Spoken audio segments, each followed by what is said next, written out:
mother of all talk shows.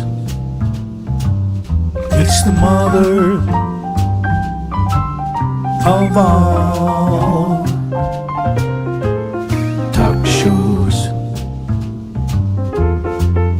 Go get 'em, George.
George Galloway, and the mother of all talk shows.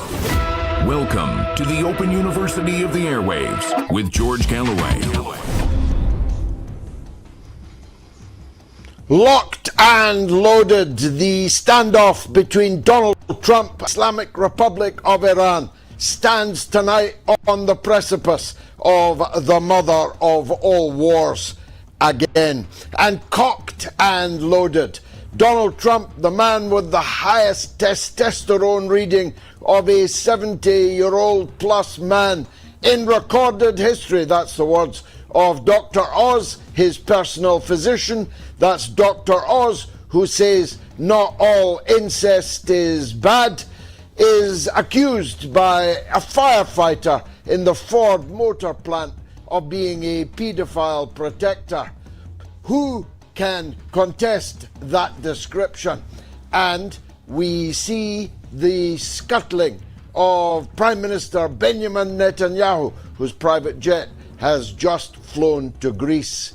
Beware of Netanyahu bearing gifts. I say it's all coming up tonight on the mother of all talk shows. Stay tuned. Curious about our curriculum? Have something to say? Then call us now to join the debate on the mother of all talk shows. The only education you can get for free.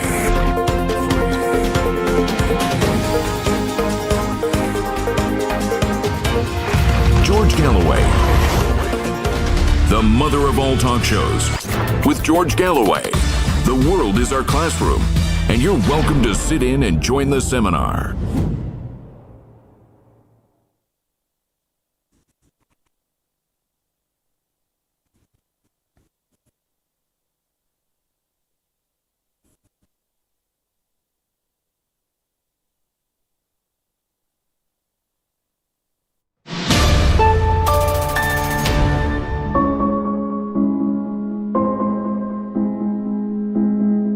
I've got to tell you, most British people couldn't point out Ukraine or Syria on the map. This is a symptom of the Western decline. So I wouldn't, in other words, beat up the American public uniquely for that. This is a common characteristic. 4 million people watched Moats. That's a truly astounding number of people. I mean, astounding, but it's still a tiny number compared to the population even of the United Kingdom, never mind the United States, never mind both of them together, and the rest of the English-speaking world, and never mind the rest of the non-English-speaking world. So we have to keep in perspective. We have more people who know more than we have ever had before. But we have a huge number of people who, I'm sorry to say, are mere sheep, who give life's blood if necessary, who give their sustenance financially, and who bray when asked, and dutifully get on board the truck taking them to the abattoir. But it seems to me, given the unique horror of 9/11, the impact of 9/11 on the American psyche, that the very organization that the US government says carried out the 9/11 mass murder of thousands of American citizens is the same Al-Qaeda that American weapons, money, diplomatic cover, and endless propaganda was used to put into power in Damascus. Now, as a contradiction, that is as sharp as it's possible to get as a contradiction. And we must do more to proselytize for that.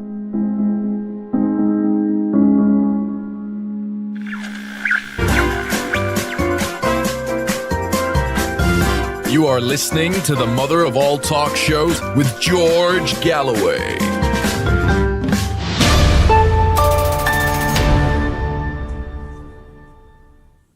My apologies for that early interruption. It's wartime conditions tonight all round. Although we're in the Far East and you are all over the world, I want to take a moment to remember that this second anniversary of the murder of guest on the mother of all talk shows, Gonzalolira.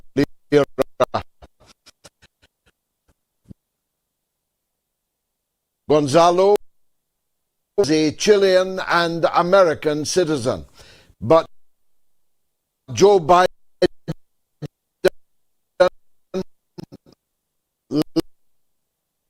left him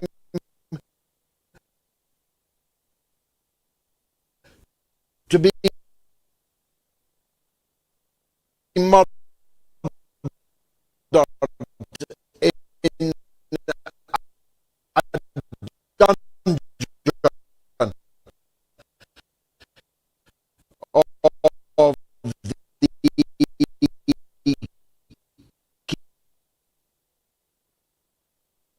Kiev regime.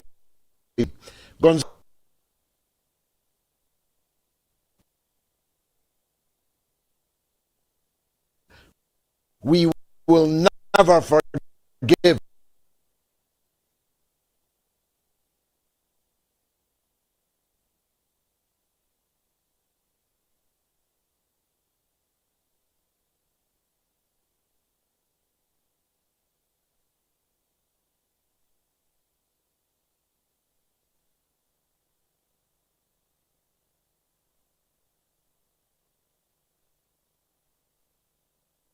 as it did during the Day War, fled to Greece. Beware of Netanyahu's gifts, I say, to the good people of Greece. He is presumably this night in a villa waiting to get into a Middle East war, the behest of Netanyahu's Zionist apartheid European colonial state in what they call Israel. It is a remarkable thing that Donald Trump, who opposed the Iraq war, Donald Trump to wars in foreigners, least as being just a pile of sand, and for which no American soldier should again be asked to die, is this evening locked and loaded and ensconced with other crazed neocon maniacs ready to unleash death and destruction on Iran that he's spent the last couple of weeks pretending to care about. The public in Iran, who have suffered grievously from the economic sanctions, from the international isolation driven by the Biden administration, by the Trump administration before that, and now again by the same Trump administration, is about to be cast into fire and brimstone. And the parody that happened in Maralago today, where a medieval, more watched longer than medieval, a ceremony, a prehistoric ceremony of a man dressed up as a 12th century bride blew a ram's horn in the summer White House and was hailed by everyone from Rabbi Dildo Shmuley to the crazed neocon Zionist hacks all over America, blowing a ram's horn, which we are told by those whose Old Testament knowledge has recently been tested again, as the prelude to a devastating war. A war for what? What threat to the United States is constituted by the 90 million people of Iran? They constitute no threat, neither real, clear, or present, to any interest of the United States, but they do to Benjamin Netanyahu, because they are a regional balance of the otherwise overwhelming force possessed by that aforementioned apartheid colonial state. The same reason why the United States went into war against Iraq, remember it, in 2003. The threat to the overwhelming dominance of Israel to deal death and destruction to anybody, anywhere, at any time. That's the real crime of the people of Iran. And the United States, having been bought and paid for by the Adelsons and now by a whole platform of people, buying up television, buying up social media, the Zionist lobby in America has never been more powerful on the face of it, as the American people fall out of love with Israel on a scale and at a rate hitherto imagined to be impossible, including by me. The truth is, the war, if it begins, will not be confined to Iran. It will quickly spread.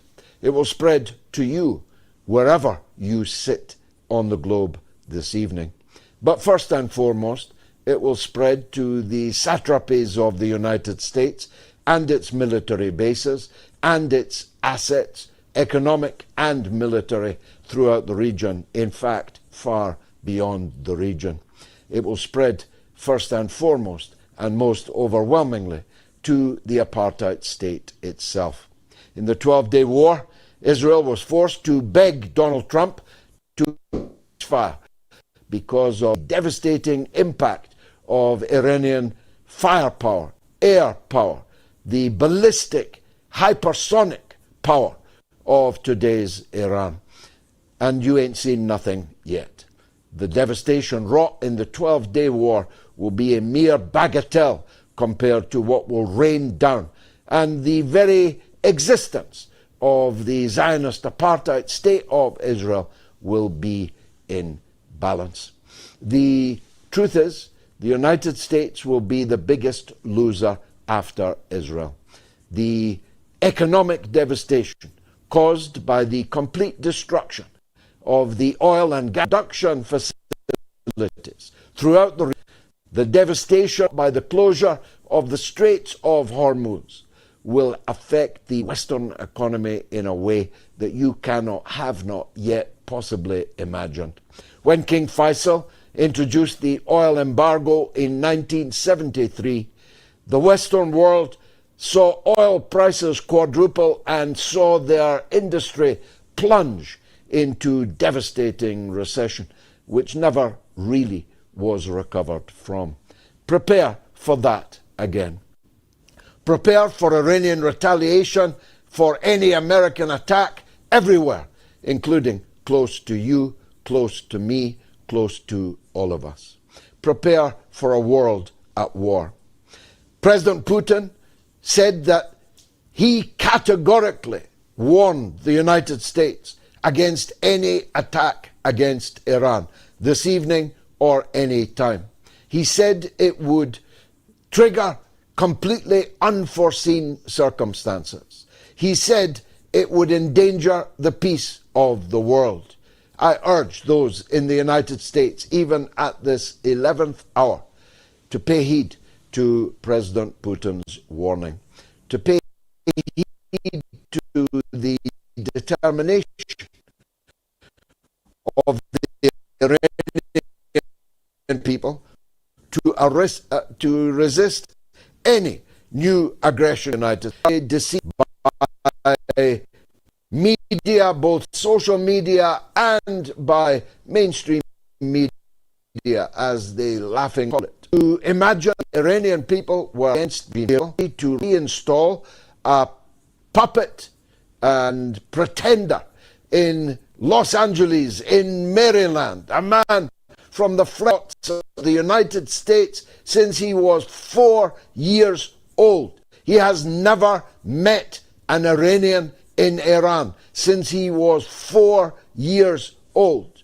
You were led to believe that the people of Iran were risen for the reinstallation of the son of the biggest tyrant ever known in the entire history of the Middle East. You were misled into thinking that this man represents dynasty stretching back to the peacock throne of millennia ago, when in fact he was the grandson of a grubby military corporal who staged a military coup in order to serve his first British and then Nazi German patrons.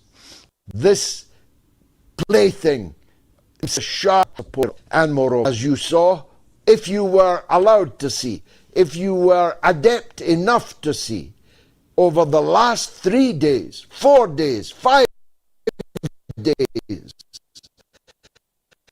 the tens of millions, nor the terrorist onslaught that the Israeli and American patrons had begotten, but in support of their system. The sight of Western governments dictating the treatment of terrorists who were immolating police officers, who were bombing and setting fire to mosques, who were murdering at the behest of those Western leaders, officials in Iran, being denounced by governments who are themselves pressing extreme violence, when those protesters are talking about how the police handle protesters. Ask the yellow vests, if you can still remember them, what happened when they peaced in the streets of Paris, their heads blown off and their heads routinely broken. Ahmed and her 3 orphaned children. What happens in the United States? Demonstrate you drive your own automobile peacefully in Minneapolis. having dropped your children off to school. Ask those American politicians who rallied or tried to their base in support of the Gestapo called ICE, which is terrorizing the people of the United States, not because they've done anything wrong, but because they're of a dusky hue or they speak an accent different to that spoken in the government of the United States of America. Where are you from? You don't sound like me. A literal quote from an ICE agent as he bludgeoned yet another American citizen for the crime of looking foreign, for the crime of sounding foreign. Ask the British government denouncing the treatment of demonstrators in Iran whilst arresting old ladies in England and in Scotland and Wales every single weekend for holding up a placard against the genocide in Gaza. Thousands of them, most of them elderly women, some of them in their 90s, on terrorism charges in England, while the English government denounces the treatment of protesters, as they describe them, terrorists as most people would regard them, in Iran. Speaking of England, the Home Secretary, who has driven me and my family from our homeland as a matter of deliberate policy, today committed political suicide in the British Parliament when she expressed her no confidence in the police chief in Birmingham, whose crime was to ban maccabitelaviv football fans from coming to Birmingham, her own city, to create mayhem and, yes, maybe murder on the streets of the city, as they had earlier done in Amsterdam, and as they routinely do in Tel Aviv itself. Ask any football fan in Israel what they think of Maccabitelaviv, and they will tell you they are jack-booted, strutting, sieg-heiling, dangerous, fanatic lunatics. And the British Home Secretary has no confidence in the Birmingham police chief because he banned these fascists from coming to watch a football match in his city, as was his lawful duty. I don't know who it will be. It might even be me. But me or someone else will electorally crush Shabanamahmood, the Home Secretary of the United Kingdom, for that, this and other crimes against the people of Birmingham and against the people of Britain. It's hard to move beyond the situation prevalent tonight in Iran. I'm actually watching a television screen with my right eye, expecting war to break out any minute. Of course, it will not be a war on the ground. The United States cannot possibly occupy Iran, a vast territory with a population of 90 million people, most of them young people, most of them ready, locked and loaded to fight any invasion of their country. So invasion there will not be. What we can presumably expect is a blizzard of air power ordnance which will rain down on the people of Tehran, as earlier when I first knew him, Professor Marandi saw me oppose when the same blizzard of ordnance was dropped by the same people, fired by the same people on the next door capital of Baghdad. I only have time for this minor reflection although it will be a leitmotif of this show, I am sure. You see how quickly they manipulate the entire agenda? All we're talking about tonight is Iran. None of us are talking about the US invasion of Venezuela last week, the kidnap of the president of Venezuela last week. Now we're talking about the potential to the Israeli and American fantasists, at least, of the kidnap of the Iranian leader. None of us are talking about the Epstein affair, which was the prelude to all of this flurry of war and threats of war across the world. None except a brave firefighter in the Ford Motor Plant who unmasked the real Donald Trump, the grubby, thuggish Donald Trump, giving the middle finger not just to that firefighter, no, giving the middle finger to America, the middle finger to the blue-collar basket of deplorables so despised by Hillary Clinton back in 2016. The very blue-collar base of MAGA, which thought that Donald Trump would be a human hand grenade tossed into the establishment in Britain, getting the middle finger for calling Donald Trump a protector of paedophiles, a statement of fact which none now can gainsay. It's all coming up. Professor Marandi next. It is the mother of all talk shows.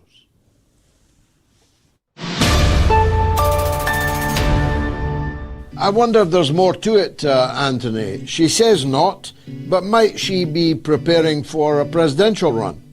You very well may, but Americans don't like a quitter. So even if she was starting to speak some truth, we're not going to take that very well. Fair point. Very, very fair point. But Donald Trump's political position looks to me now extremely isolated. He has destroyed a very considerable part of his most militant base. He hasn't just lost Marjorie Taylor Greene, he's lost Tucker Carlson, he's almost entirely lost Alex Jones, he has substantially lost the support of Steve Bannon, and many, many others are beginning to question his judgment, and some even to question his continuing fitness for office. So he's in a very weak position. But if he wanted to, he could take the bull by the horns on this Ukraine question. He could say, stop sabotaging me. Don't think by leaking things you're going to divert me. I'm serious. I'm ending this war, and I'm certainly going to end America's involvement in this war.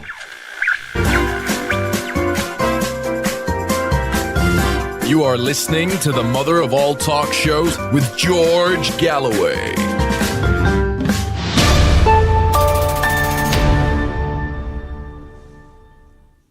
Will Trump start World War III? That's the poll this evening. 30,000 people have already voted, and people are extremely alarmed, as you can imagine. Will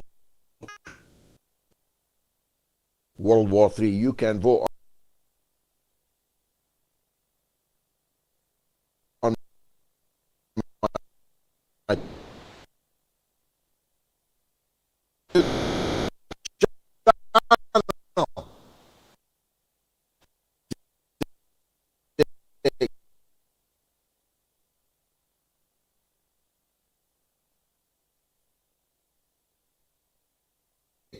and if you are one of the chosen people who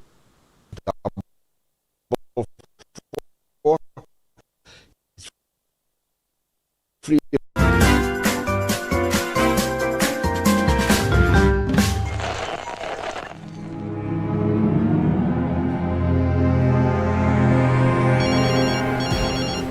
Thank you. Go ahead.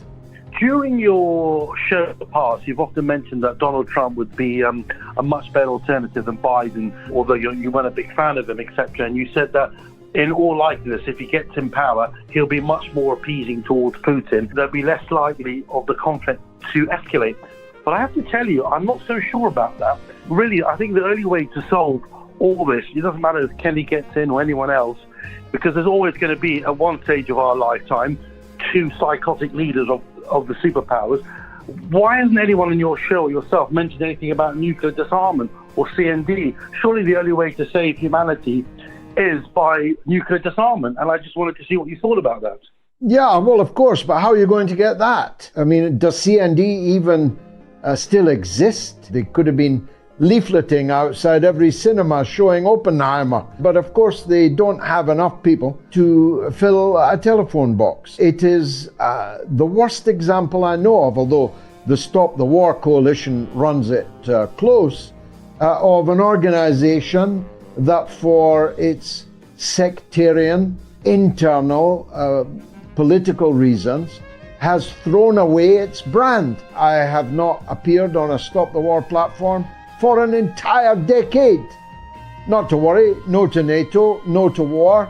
Its rival organization attracts exponentially larger numbers of people. They cannot help themselves, these people. These members of leftist groupuscles have it in their DNA that they cannot get along with anybody who isn't exactly like them. And as the number of people who are exactly like them is mercifully tiny, they end up in tiny organizations. So, of course, I'm in favor of the destruction of nuclear weapons. But how are you going to get that? It's a totally utopian slogan to advance at this point in time. I'm just trying to stop the weapons from being used.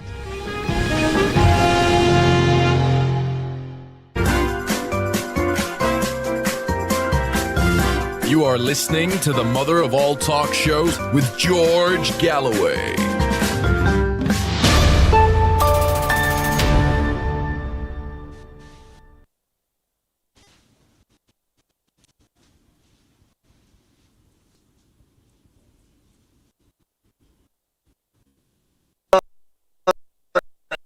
Intent Seyed Mohammad Marandi.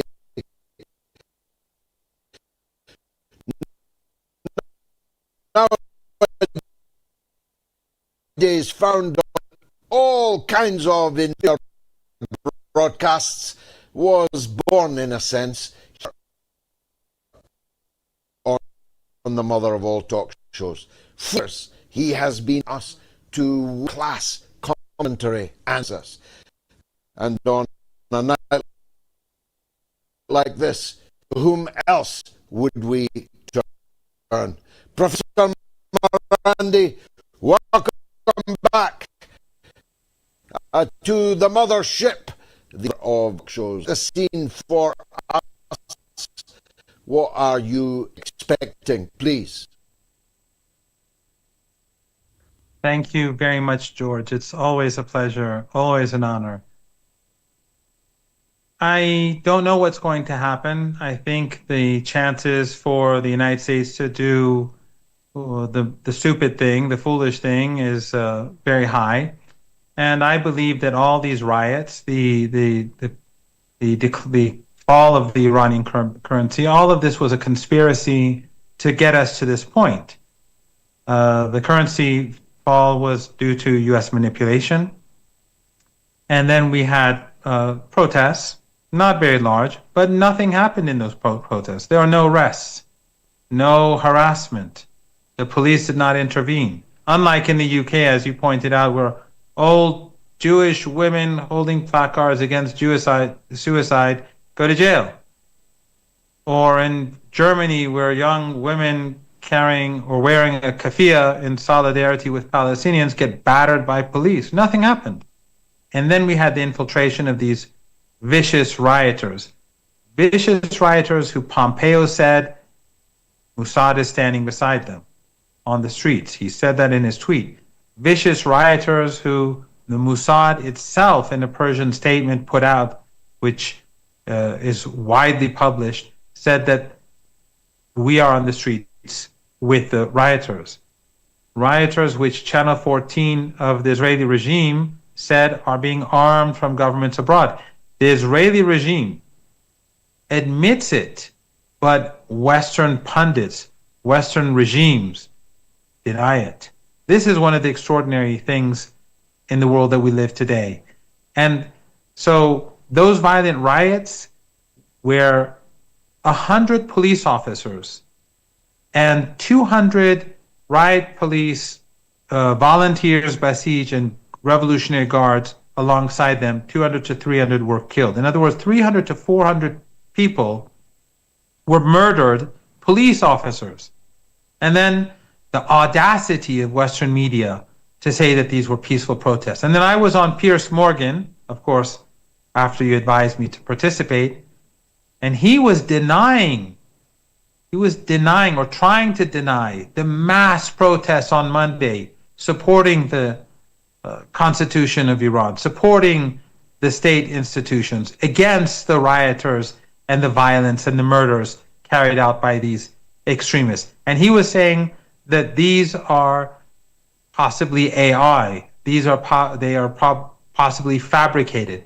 So on the one hand, Western media speaks with great knowledge about the crimes being carried out by the Iranians, and even though there's no internet and they have no presence, but they cannot confirm, and that's what his producer after the show said to me. She sent a message, we cannot confirm the demonstrations in Iran.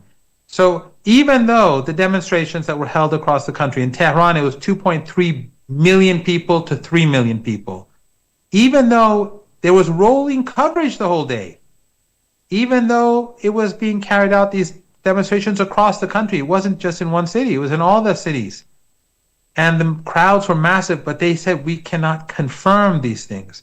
So I think that it's clear that this was to push this whole conspiracy, this fall in the currency and the subsequent riots, the riots that took advantage of the legitimate protests.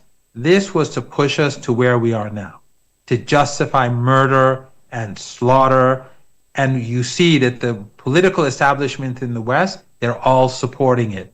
Just like they supported the Israeli genocidal attacks on Iran, the Europeans supported it. The sinister German chancellor said that the Israelis do our dirty work for us.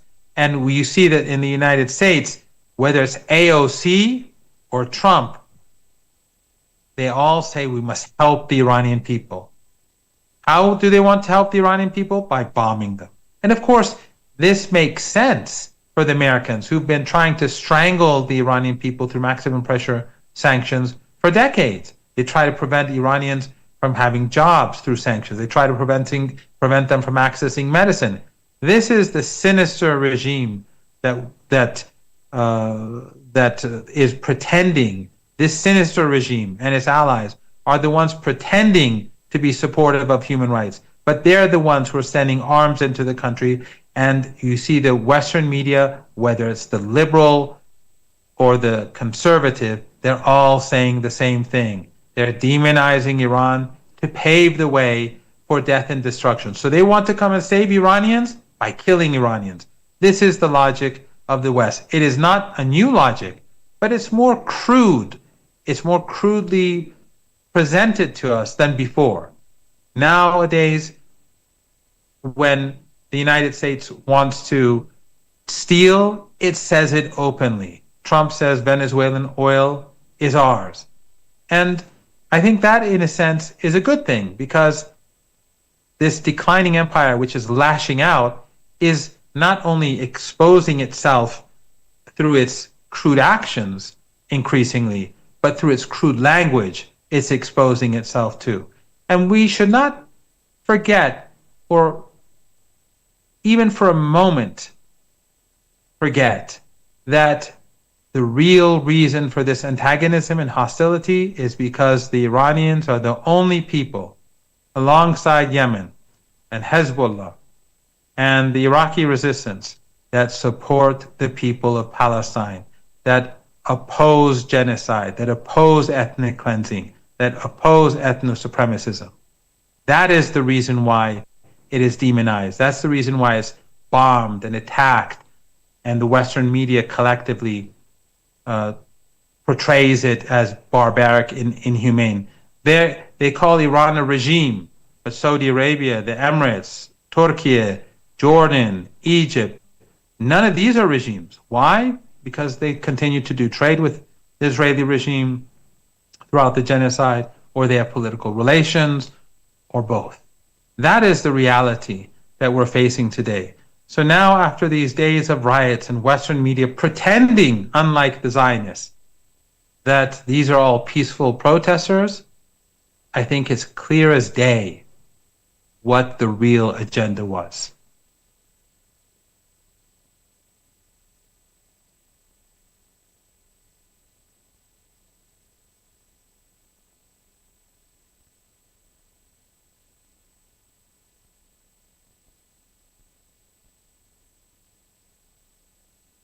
Let's say what he's saying.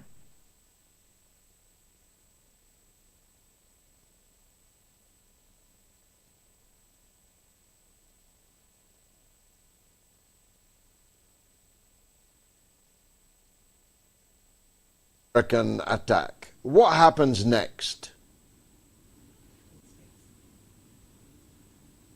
George, I don't know what's going to happen. I'm not even sure they will attack, although personally I think they will. I don't know what the size of the scale of the assault will be, but the Iranian response will be very robust. The Iranians have said it will be robust. And I personally think that things could spiral out of control. And the Iranians are not going to back down. The Americans have been sending all sorts of messages to Iran during the last few days. And I think it's because they know quite well that this is not good news for them. And so Trump foolishly put himself in a position where, as usual, he has no escape. And he thinks that Iran is going to bow down to the United States over Palestine or over its sovereignty. That's never going to happen. That's what the revolution was all about. That's why the Shah was kicked out of the country. So Trump, in his arrogance, I think probably him and his entourage, thinking that their tactical success, not strategic success, but their tactical success in Venezuela, because we'll have to see what happens in Venezuela. I do not believe that the Americans are going to get their way in Venezuela, knowing a thing or two about the country and having friends there, as you do, and I'm sure you have more friends and acquaintances there than I. But I think that the people of Venezuela are going to make sure that the United States does not steal its assets and its oil and its country from them. But in any case, I think his tactical success in Venezuela, which can't be denied, has made him drunk and the people around him drunk. He is not being fed, I think, correct information either. If you recall, a few days ago, he said that the second city of Iran, meaning Mashhad, has fallen. A city of, I think, 3 million. I don't know what madman told this person that Mashhad had fallen. Mashhad is larger than Birmingham. It's the size of Birmingham and Manchester combined. And for him to say that either shows that he has no idea what's really happening, or that he's just a fool who retweets or sends out material that he's read online, which is equally dangerous. During the riots, during these very violent riots, these murderous riots where these terrorists and these killers were killing innocent people and targeting innocent people and targeting the police, not a village was taken by anyone. Iran's sovereignty in Iran, the state was in full control throughout. And by the way, George, another reason, besides what I said earlier, and I sort of tilt away from your question here, another reason that proves that this was not spontaneous, these riots, was the fact that as soon as Iran cut off the internet, and you know I don't have internet, this is a studio, the Press TV studio, they allowed me to use their internet. As soon as Iran cut off the internet on Friday morning, we saw the riots go downhill. And on Saturday, they were almost non-existent. And on Sunday, Monday, now it's all quiet. Why? Because these teams of rioters, these vicious monsters that were battering people in the head with stones and crushing their faces, burning 2 young men alive in a mosque, trapping them and throwing Molotov cocktails, burning alive a young woman nurse in a clinic where they burned the clinic down, and she went upstairs and she stayed in the clinic because of the patients. The fire department rescued the patients, but she was stuck inside, and she went up the staircase, but the fire followed her and burned her alive. This is what these monsters were doing. They burned down tens of public buses, tens of fire engines, many ambulances. These are the peaceful protesters that the West talks about. But as soon as the internet was cut, we saw the rapid collapse of the riots. If they were spontaneous, then they would have continued. If they were spontaneous, then they would be on the streets as we speak today. But they aren't, because they were controlled from abroad. They were being managed from abroad. And when that connection disappeared, they became like headless chickens. So, and those people who think, George, that, or ask, is it possible for the narrative on Iran to be so flawed or so dishonest? If anyone really asked that question in this day and age, after well over 2 years of genocide in Gaza and slaughter in Lebanon and regime change in Syria and slaughter in Yemen, then I think that person must have been in a coma, because we've been living in this upside down world of Western morality for a very long time now. If anyone was to see Western media and Western regimes speak honestly about any country in the global South or the global majority, one should be shocked. Well, the liberals and the Trotskyites can always be relied upon to end up on the side of the imperialist onslaught, and we are indeed seeing it today. You mentioned AOC. In the week, both Jeremy Corbyn and Zara Sultana joined the attack on Iran alongside Nigel Farage and Tommy Robinson. The execrable Owenjones, the liberal Guardian journalist, he, of course, like a dog returning to its vomit, is back in the war party.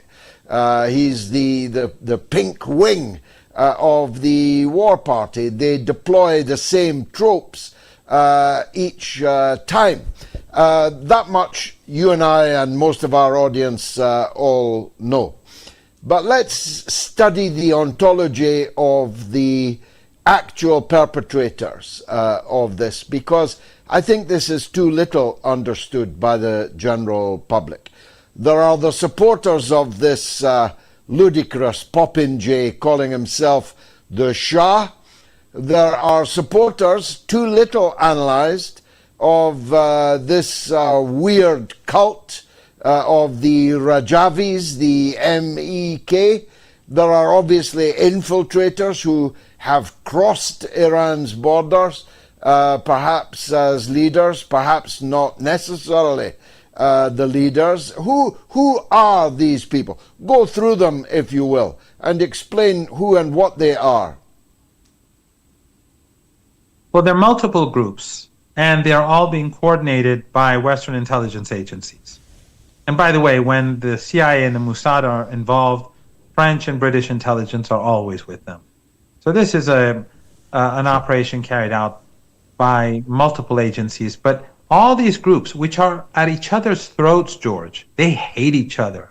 Even in their protests or their demonstrations in Europe against Iran, they beat each other up. Just during the last few days, there have been fist fights, and a car from one of the factions rammed into a crowd from the other faction.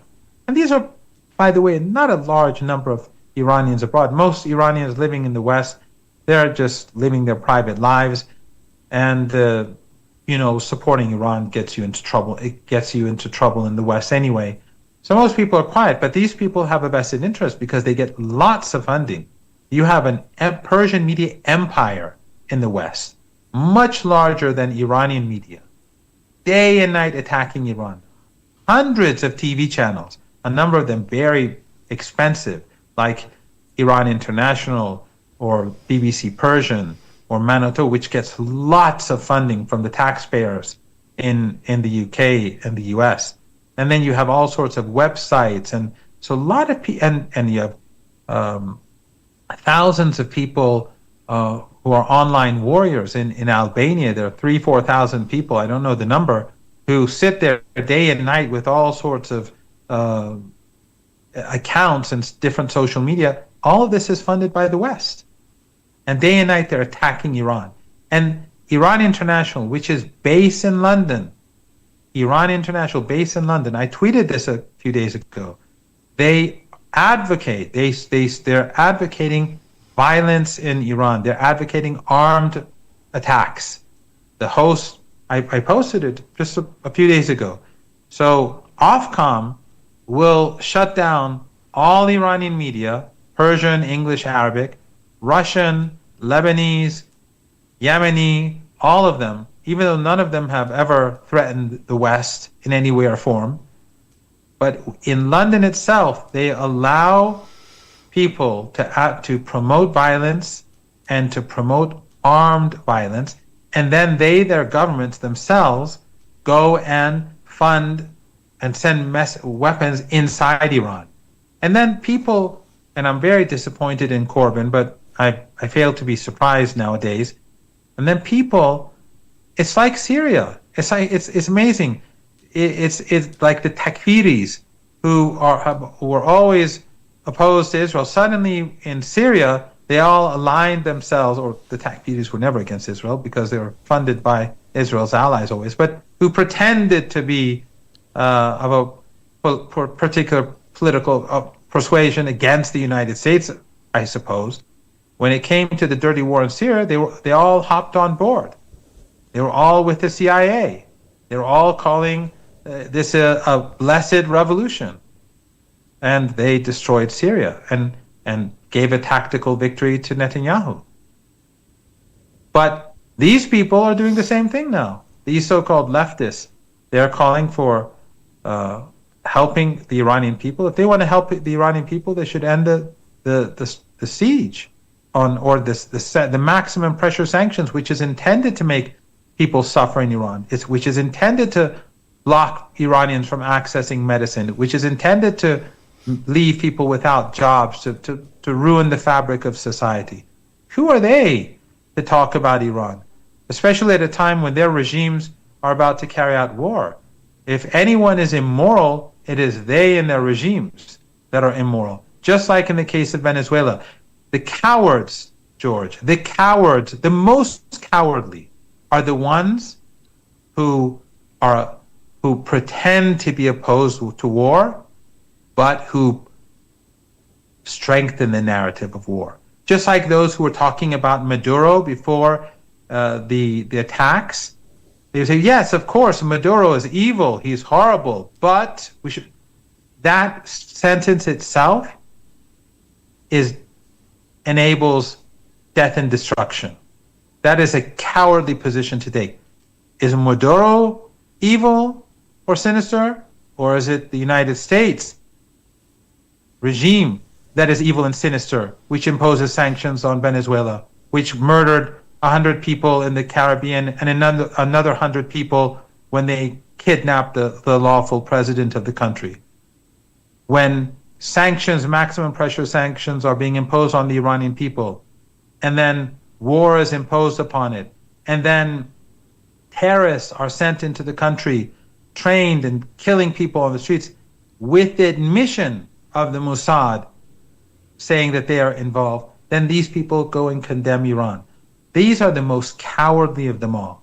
The neocons, the Zionists, which are one and the same, at least they're open about their sinister objectives. But those who feel the need to say that, no, we agree with you, these people are evil, the Maduros, the Iranians, they're all evil, but they're not really any different. No, indeed you're right. Indeed, the aforementioned Owenjones made the very point that you preanate about Maduro this very day. This is not the one, he said. Maduro stole the election. Maduro's been following neoliberal policies for years. But we are against American intervention. Of course, this is a well-trodden path. I ask that previous question because although, of course, I know you could not bear to contemplate the very idea of the collapse of the Islamic Republic, but for the rest of us, we have to imagine, we must be forced to imagine what would actually be the result if the Islamic Republic collapsed. There would be mass internecine warfare in the Persian Gulf on top of the oil and gas fields next to the Straits of Hormuz, with monarchists fighting MK terrorists, with all Israeli force intruding, and millions of supporters of the Islamic Republic would all be contesting for power in a civil war of unbelievable proportions. I just wonder if people ever contemplate that point. George, in case of such a very, very unlikely scenario, nearly impossible, we saw the people of Iran go to the streets on Monday and stand in unity. And the West has been trying desperately to pretend as if it didn't happen. And really, I think that shows the dangers of the likes of Elon Musk and others, who in future in your own countries will erase reality and through AI produce an alternative reality for people to believe. This is a very sinister move that we're seeing the West carry out when it comes to Iran, trying to erase the reality on the streets of Tehran and produce an alternative reality that's non-existent. But in this highly unlikely scenario, you will have tens of millions of people moving to Europe. You will have refugees from West Asia streaming towards Europe. And if we have a collapse in the global economy, you'll be seeing people across the world streaming towards North America and Europe. But George, Zionists don't care about Europe, and Zionists don't care about North America. They are Israel first. So they're willing to sacrifice those right-wing fanatics in London who support Israel. Israel doesn't care about them. It's willing to sacrifice all of them for the sake of the regime. The Zionists are willing to sacrifice the well-being of the people of Britain and France and Germany, as they are already, and the United States, for the sake of this illegitimate and ethno-supremacist regime. But, George, the reason why I say it's highly unlikely, if not almost impossible, is because, to be very blunt, George, this revolution was about dignity and honor. And this revolution is highly influenced, as you know, by the grandson of the Prophet. Those who know the story of Imam Hussein and his sister Zainab, and Ashura and the stance that they took against oppression and injustice, and the stance that they took for the sake of the oppressed. Those who know the story understand Iranian culture and the resilience and the resistance of the Iranian people. That's what brought people to the streets, despite all the economic difficulties and all the pressure and all the threats that we've been facing for decades. That's what makes Iran supportive of the Palestinian people and willing to make sacrifices for them, because they support the oppressed, because they are steadfast, like the grandson of the Prophet. The story of Ashura is something that everyone should read about so that they can better understand what they're confronting. General Soleimani, in a speech before he was murdered by Trump, and by the way, his murder was proposed by Netanyahu, and then they were supposed to carry it out together, and Netanyahu pulled back at the last moment and left Trump to do it by himself. Why? Because Netanyahu and the Zionists want the United States to pay the price for what they wanted to do. And Trump, being Trump, whether because of Epstein or whatever reason, he did it as he is doing it now. But the resilience, the support of the Palestinian people that we see in Iran is because of this culture of resistance and because of this culture of supporting the oppressed. And no matter how much Western media tries to demonize Iran, no matter how much Qatar, this proxy of the United States, or Erdogan and his ISIS and Al-Qaeda proxies, or the Emiratis, no matter how much they use sectarianism to demonize the Iranian people will continue to support the Palestinian people, and they will resist, and they will preserve their sovereignty, and the United States will not win this war. And it is very sad, George, that people will have to die. It is very sad. You and I have been anti-war for many years. When in 2003, when you were at the forefront of the anti-war movement, I, an Iranian, who suffered under Saddam Hussein, who was helped by the West, who was giving chemical weapons by the West, I was a part of the anti-war movement. Not because I had any love for Saddam, and neither did you. He was an evil monster. But the West created that monster.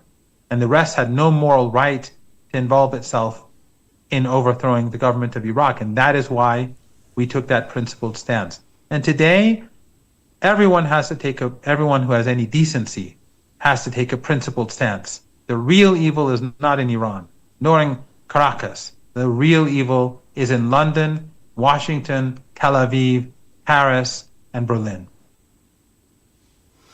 Finally, Professor, on a personal note, you are obviously very widely respected. Now, I can't switch on the television without finding you on there, Channel 4 television, Sky, and of course the execrable Piers Morgan. He can't get enough of you either. But on the Piers Morgan show, we had the remarkable scene of a former Canadian member of Parliament, a Canadian citizen, sitting in Canada, publicly threatening you with murder and dismemberment. And she has now turned that into a tweet, which is still extant. So it's now under the regime of Elon Musk, under the regime of Piers Morgan, it is allowed to publicly threaten to murder and cut into small pieces a respected academic professor who's widely known to now hundreds of millions of people across the world. What are your thoughts on that? Well, before I forgot to finish, General Soleimani, before he was murdered and martyred, he said that we are the nation of Imam Hussein. We're not afraid of these terrorists, and she is reflective of terrorism. She is a representative of terrorists. But why would any of us be surprised that Elon Musk and the likes that they would allow this to happen. It's these very same regimes that have been funding ISIS and Al-Qaeda for decades, through Turkey, through Jordan, in Syria, in Iraq, in Libya, in Afghanistan from the 1980s, when they've been the first textbooks that were printed, takfiri textbooks for school children in Afghanistan after the invasion of the Soviet Union. They were printed in the United States at an American university, the Nebraska Omaha University. So when they have been behind these takfiri groups, these Salafi, Wahhabi extremists that are funded by the likes of the Qatari regime, whose main mosque is the Muhammad ibn Abdul Wahhab Mosque, a takfiri regime like Saudi, so the Saudis have pulled back under Mohammed bin Salman from this ideology, but now the mantle is the standard bearer is now Qatar and Erdogan. But when the West supports these people, why not support this woman? But she is also exposing a reality, and that is that these extremists in Iran, these terrorists, they're like her. These rioters who are smashing people's heads, who are burning people alive, who beheaded people, they are like her. And the West supports them, and they support her. And Piers Morgan not only allowed her to say this, they knew who she was, because his team does research on the guests. He wanted her there. In fact, they told me it would be a one-on-one. That was my condition for participating. And we exchanged messages. And he brought her in to tell me that on Monday, the rallies in Iran were fake, that they were not, that the footage was AI, which of course is ridiculous. And then she goes on to threaten me, as you rightly pointed out. But this is the world that we're living in. And then they call themselves civilized, and then they depict us as uncivilized. I don't consider her as important, and threats made from her or others like her should not intimidate any of us, because if we are intimidated, then they win. I was in this building last time when I was on Piers Morgan's show, and they evacuated this building, and they were telling me to leave, and I kept telling his staff that I have to go. They're putting pressure, and they kept me, and then after 20-30 minutes delay, Piers Morgan comes on and starts attacking Iran and lying about Iran and the situation in Iran, trying to demonize the country. Why? To justify war. Because the war is illegal. But when you demonize, when you say that, just like with Venezuela, just like when they say Maduro is evil, they're justifying war. They're helping the war effort. So these people who use this sort of language, these people who, like Piers Morgan, they're no different from the neocons. They are neocons, but they try to pretend that they're different. But there's no real difference. Anyone who tries to refrain from telling the truth that the real evil is the warmongers who impose sanctions and who strangle countries across the world and who bomb countries, that they are not the real evil, and instead it's Maduro or someone else. Such people are no different. They're no different than the Richard Pearls, the Prince of Darkness. They're no different from them. They're all one and the same. Professor Marandi, I know the entire audience will join me in wishing you Godspeed, wishing the people of tortures and violence, but we know that whatever happens, that you will stand fast, as will indeed the people of your country. May God bless you and keep you, and thanks for joining us on the Mother of All Talk Shows. Once again, Professor Seyed Mohammad Marandi, bringing us up to date of where we stand as the United States is locked and loaded and ready to make devastating war on the people of Iran with completely unforeseeable consequences. I'll be right back. Stay tuned.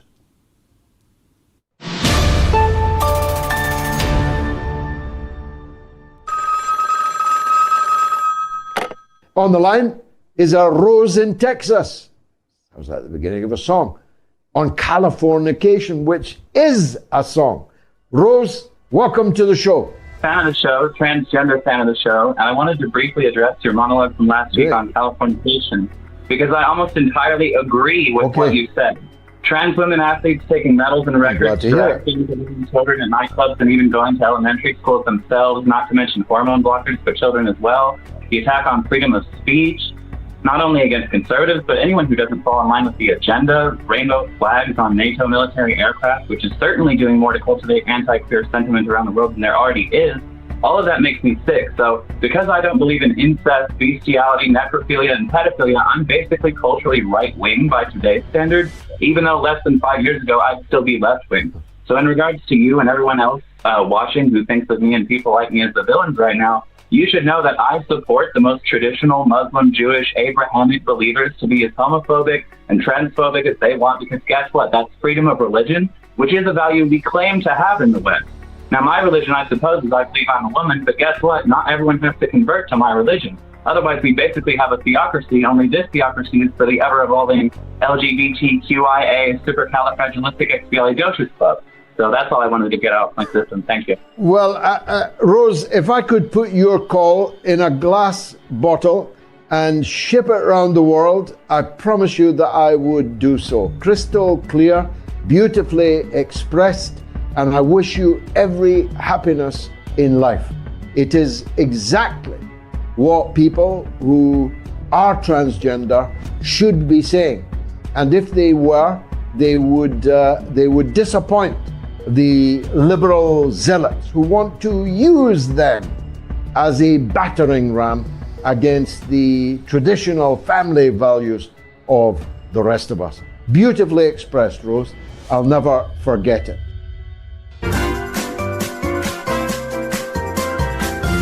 You are listening to the mother of all talk shows with George Galloway.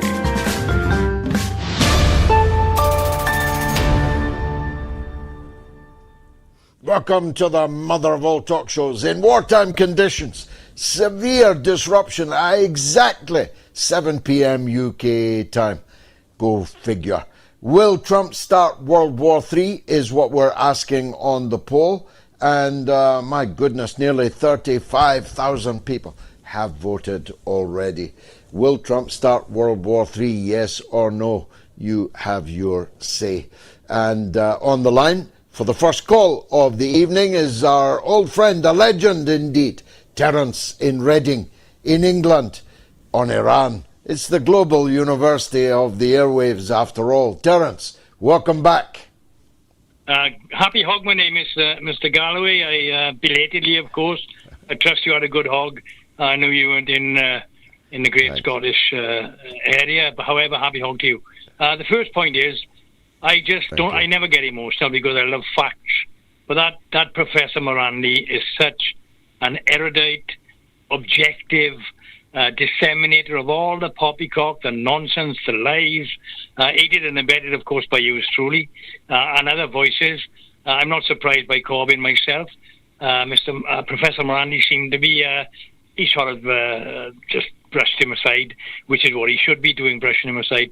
My love and my prayers are with the Persian people. I'm on their side.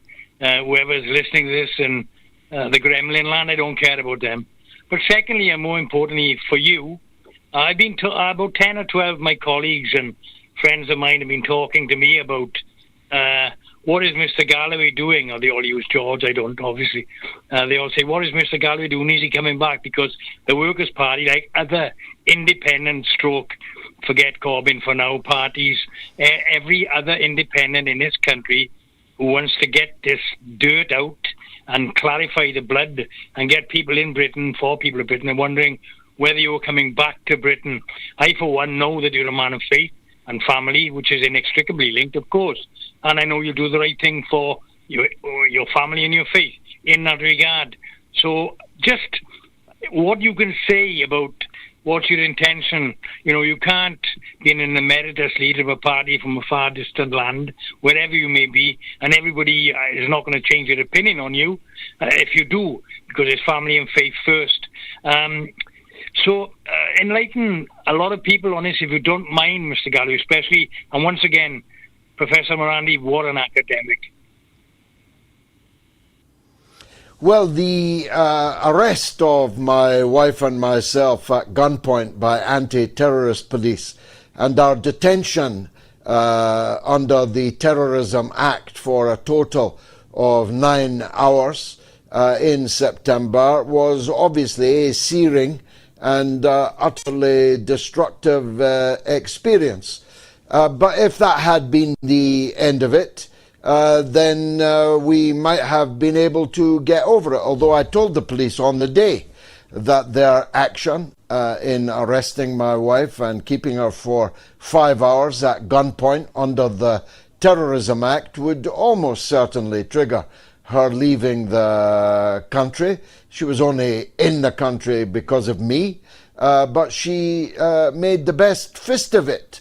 She gave birth to 3 talented British children. She gave her best in the community, from Kew in London through Birmingham, through Bradford, through Rochdale, and right up to Dumfries in Scotland. She gave her best. She threw herself into, as a soccer mom, as a community pillar. She did all of that because of our family. She never took British citizenship. She never would have taken British citizenship, never applied for British citizenship. So I feared then, that day, that she would refuse to live in a country that would hold her at gunpoint for absolutely no reason whatsoever and question her over her Palestinian fingernail. And if you think about it, why should she live in such a country? But it didn't end there. And they have refused completely to give us our life back. They have refused completely to destroy all the material that they stole from our telephone, from our computers, and so on. They have refused to give an assurance that the same thing would not happen to her, to me, again. So we have every reason to believe. If that were to change, the situation would change. But we have every reason to believe that this was all ordered by Shabanamahmood, the then recently installed Home Secretary, a former student of mine, not my most distinguished of former students, but a former student of mine, determined as a brown-faced scout to demonstrate that she could be counted on by the people who might otherwise despise and revile her, to do their dirty work, something that she's proved again this very day in relation to the maccabitelaviv affair. So I have every reason to believe that the show would be in danger, that my wife would be in danger, that I would be in danger. Don't forget, dear Terence, I'm the man that made the movie about the strange death of Dr. David Kelly. I know what happened to Dr. David Kelly, you see. And it would be complete dereliction of duty as a husband, as a father, to place my family in that kind of danger. So we have had to decamp to the east, where the sun is rising, literally in the next half hour or so, and we will stay here. As to the Workers' Party, I continue to lead the Workers' Party of Britain.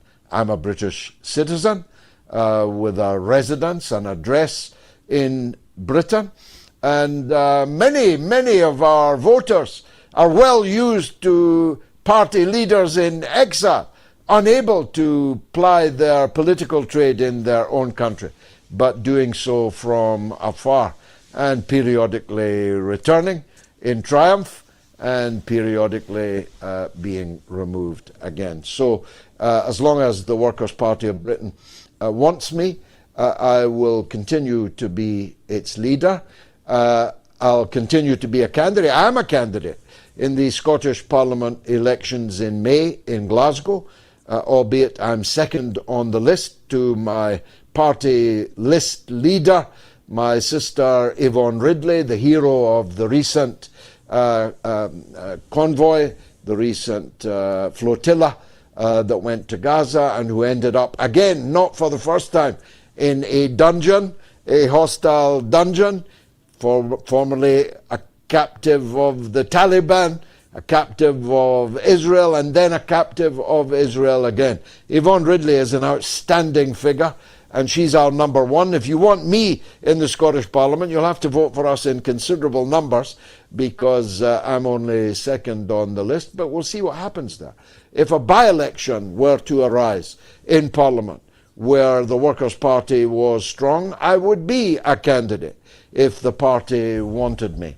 And if you wanted to secure my return to the United Kingdom, you'd have to elect me to Parliament first. So I'll continue. It's an unusual situation, but these are unusual times, Terence. These are unprecedented times.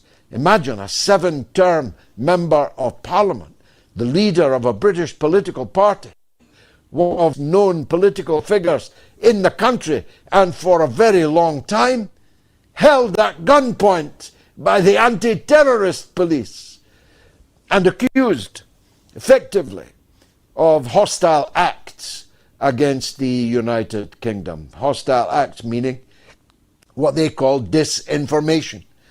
What they call disinformation is in fact information, which contradicts their disinformation, industrialized disinformation. I will not remain silent to their industrialized lying. And if I've got to go to Timbuktu to broadcast my denunciations of it, that I will do. Let me take a quick break. It's the mother of all talk shows. Stay tuned.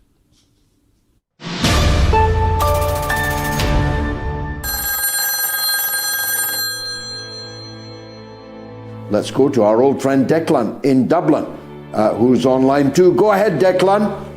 Right, George. There's a very big protest in the town of Taipei, the last Christian village on the West Bank. If they lose this, they are finished in the Holy Land. I'd like to take the chance to salute Francesca Albanese, who is the greatest woman, I think, of our generation. And the hope is that there are other Francesca Albaneses out there who will do something, because the Western churches, the Catholic Church especially, and the other main churches are doing absolutely nothing for their co-religionists in the Holy Land, just like they did nothing for them in Syria or in Iraq. They don't even talk about them, never mind do anything. And all these Christian politicians, and all these Christian leaders, and most of the Christian clergy haven't done or said even jack to come to their aid. They're not Christians, most of these politicians. When they say they're Christians, better count your spoons, or better still, count the burning Christian houses.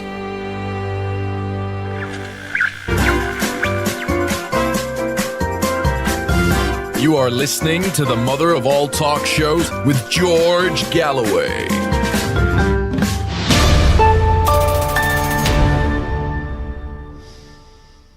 Will Trump start World War III? Yes or no? Get voting. You've got 40 minutes or 45 minutes or so to cast your vote on what is a mammoth poll with an overwhelming outcome.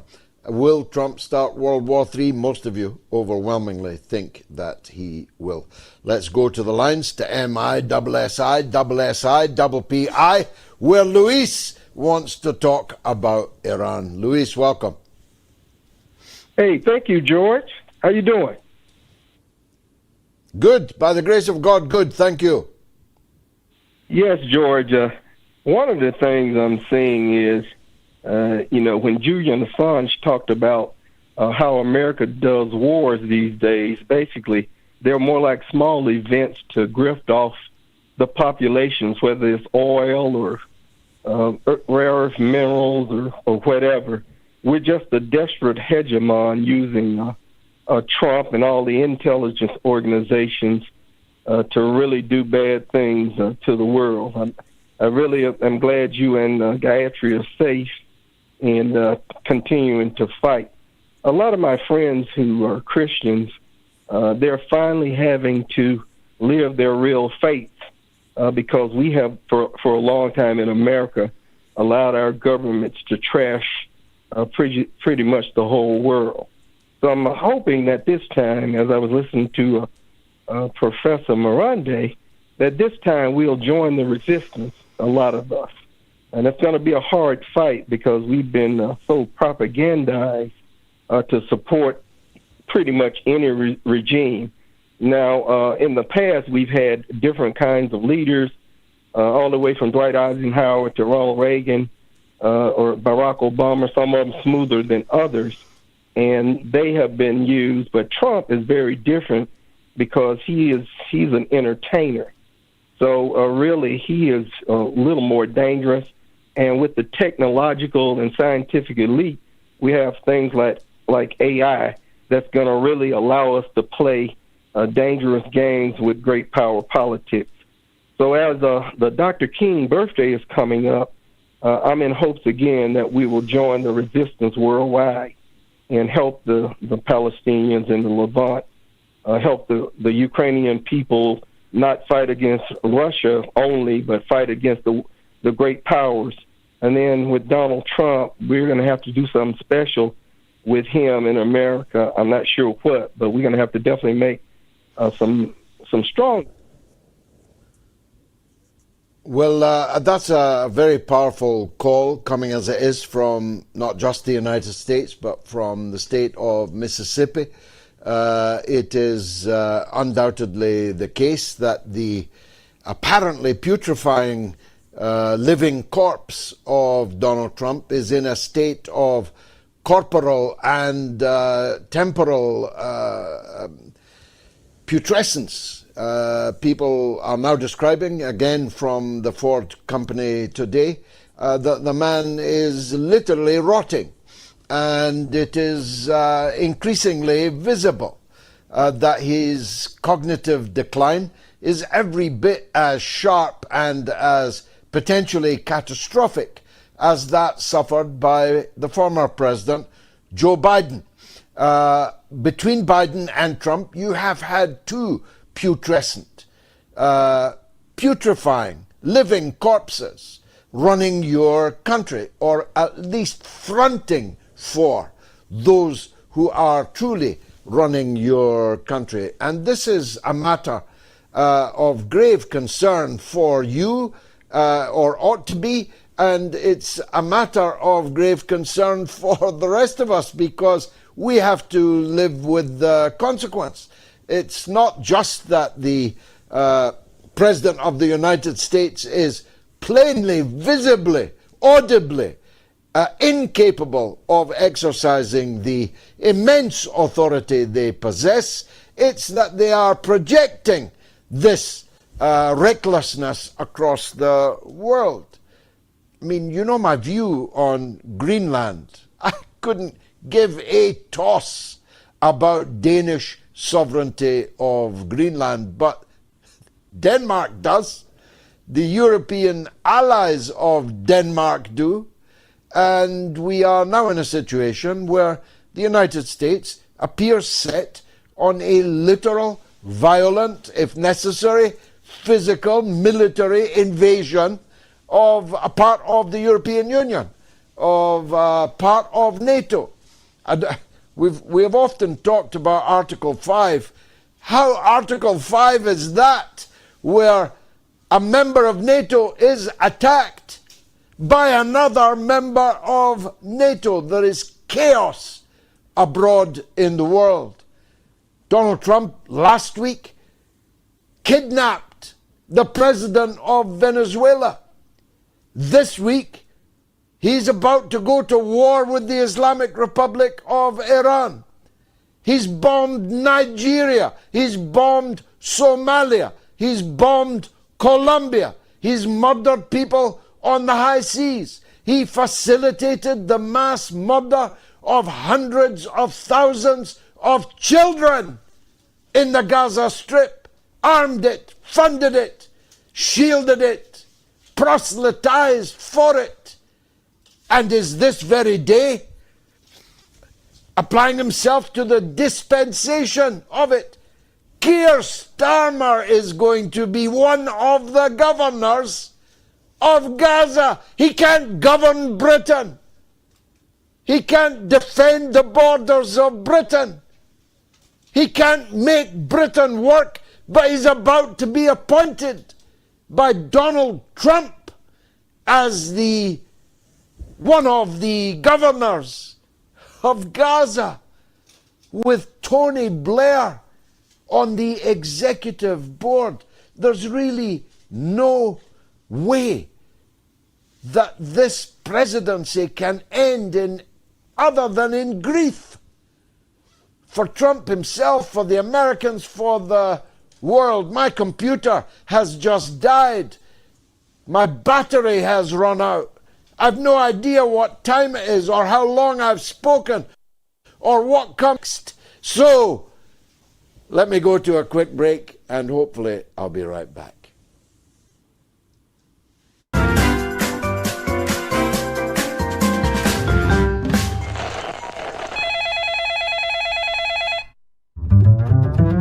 There's a group of people in Twitter who are daily posting discussions about Gaza, Lebanon, what's happening, news updates, aid for Gaza, and trying to enlist the help of Jordan and France and any other regional entity that will help get more aid into Gaza and all of Gaza, all of Palestine, for everyone who suffers. So I want to request that everyone who is listening to this go to your local council meetings and peacefully request that their representatives at the local levels do this, because it works. Thanks for the call, Pia, in Uruguay. I'm a free man of the city of San Francisco, awarded to me for my work on Palestine, on the steps of City Hall itself. So it was a particular delight for me that the San Francisco Council voted by 8 votes to 3 to demand a ceasefire. And that decision didn't come out of nowhere. It came out of campaigning to force the local authority representatives to vote.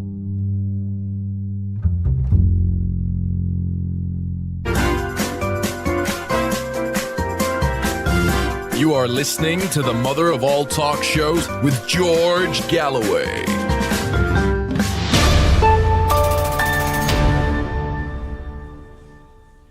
Coming up, here comes the judge, Judge Andrew Napolitano. How different life would be for America and for the world if Judge Andrew Napolitano was, as he should be, at the Department of Justice or on the Supreme Court of the USA. But just before the judge, here comes Damien in Brighton. Damien, long time, welcome back.